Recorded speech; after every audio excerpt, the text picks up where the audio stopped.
वो हमारे रहे। अपना जीवन अब ऐसा बना लीजिए जिससे श्याम सुंदर के आप रहो। लोग पूछते हैं हमें कैसा जीवन जीना है, क्या करना है, क्या नहीं करना, भक्ति मार्ग में आगे कैसे जाएंगे, क्या। बस ये विचार कर लो, जो ठाकुर जी को अप्रिय लगता है, जो ठाकुर जी को प्रिय नहीं है, वो गुण, वह स्वभाव, वो क्रिया आपके जीवन में नहीं आनी चाहिए।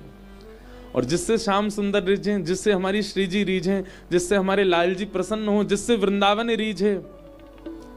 जिन भेषा मारो सावरो रीझे, जिन भेषा मेरो गिरधर रीझे, सोही भेष धरूंगी हो मैं तो, सोही भेष धरूंगी, हे मैं तो सोही वेश धरूंगी हो मैं तो, सोही वेश धरूंगी। अरे हाँ मैं बैरागन हूँगी,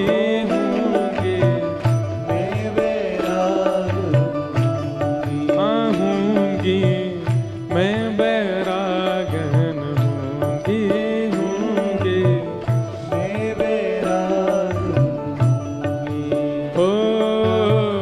जिन भेषा मेरो साहिब रीझ है, जिन भेषा मेरो साहिब रीझ है, जिन भेषा राधा रमण जू रीझ है, जिन भेषा राधा रमण जू रीझ है, जिन भेषा राधा वल्लभ जू रीझ है, जिन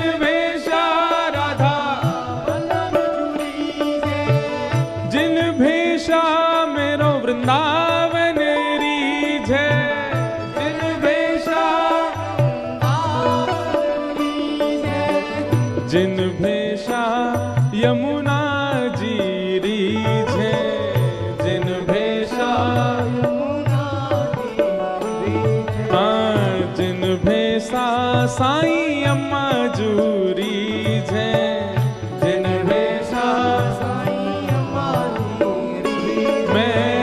सोही भेष धरूंगी हो मैं तो, सोही भेष धरूंगी। अरे हाँ मैं बैरागन हूँगी, मैं बैरागन हूँगी। ओ बाला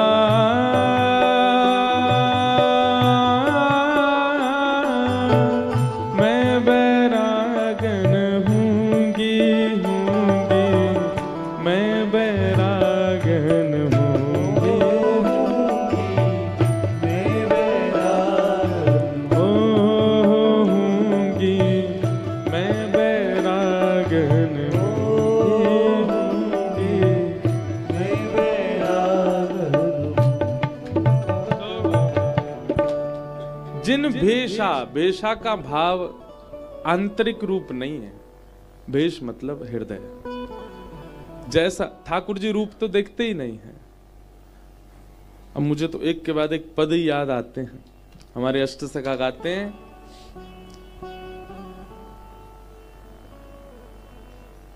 गिरधर प्रीत ही सो पइए, यद्यपि रूप गुण शील सुधरता, इन बातन ना रिझइए।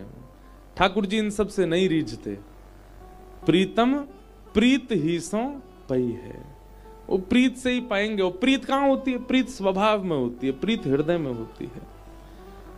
शरीर आपका कैसा है कोई बड़ी बात नहीं, आपका हृदय कैसा है वो ऐसा बने जिससे वृंदावन को प्रिय लगे, जिससे राधा वल्लभ जी को प्रिय लगे, जिससे हमारे सदगुरु को प्रिय लगे, जिससे ब्रज को प्रिय लगे, जिससे हम श्यामा जी को प्रिय लगे, हम ठाकुर जी को प्रिय लगे। ऐसे बन जाओ बस।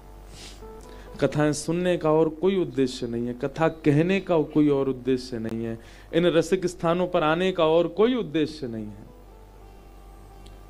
बस एक ही उद्देश्य है कि बस श्याम सुंदर सदा हमको प्यारे रहे, हम उन्हीं के रहे वो हमारे। बस उसी के लिए हम सब भक्ति भाव में भाग रहे हैं, दौड़ रहे हैं, चल रहे हैं। आज कथा का विश्राम देव, पर मेरो मन ही ना कर रो कथा विश्राम करवे को।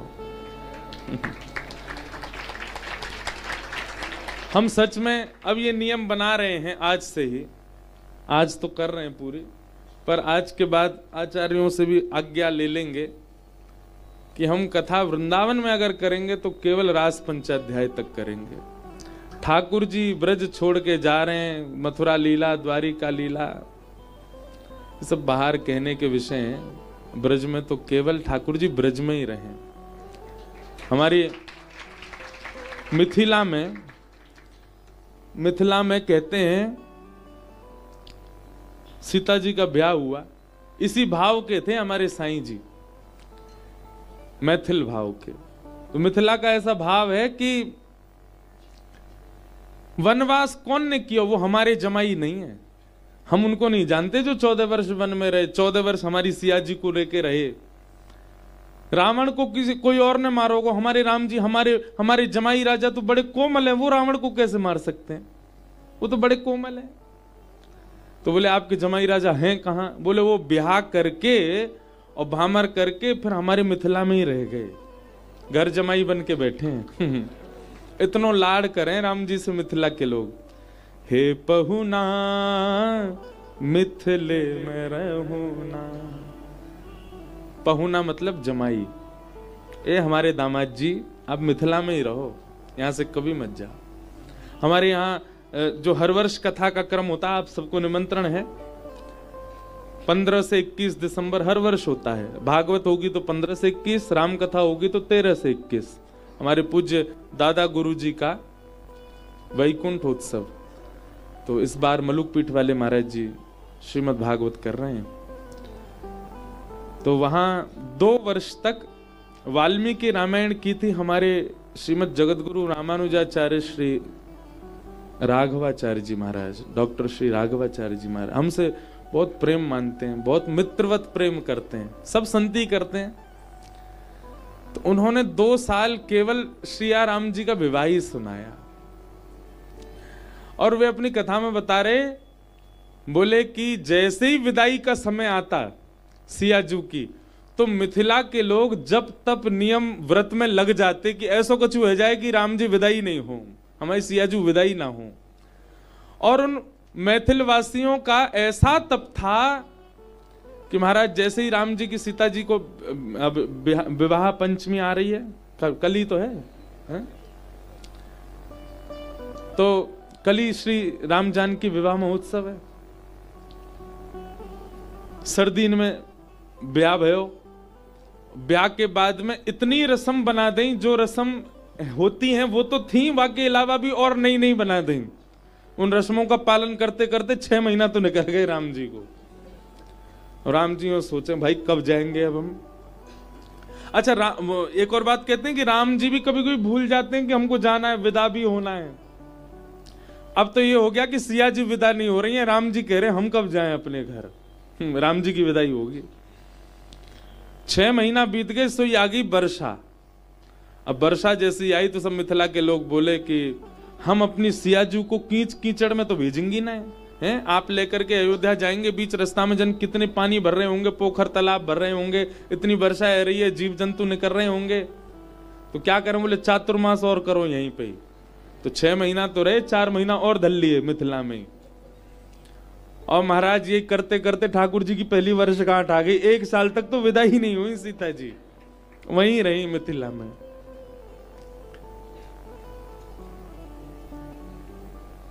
प्रसंग है कि भैया लाली की विदाई में माता पिता रोते हैं, पर यहां दशरथ जी और कौशल्या जी मिलने आती हैं राम जी से।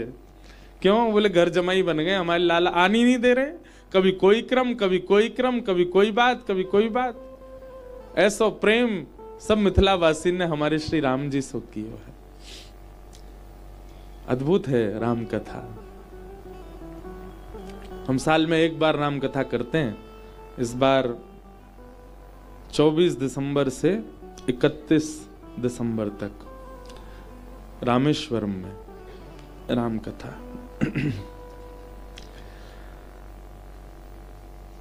तो वही बात है कि हम ठाकुर जी को अब वृंदावन की कथाओं में ऐसा प्रयास करेंगे कि रास पंच अध्याय तक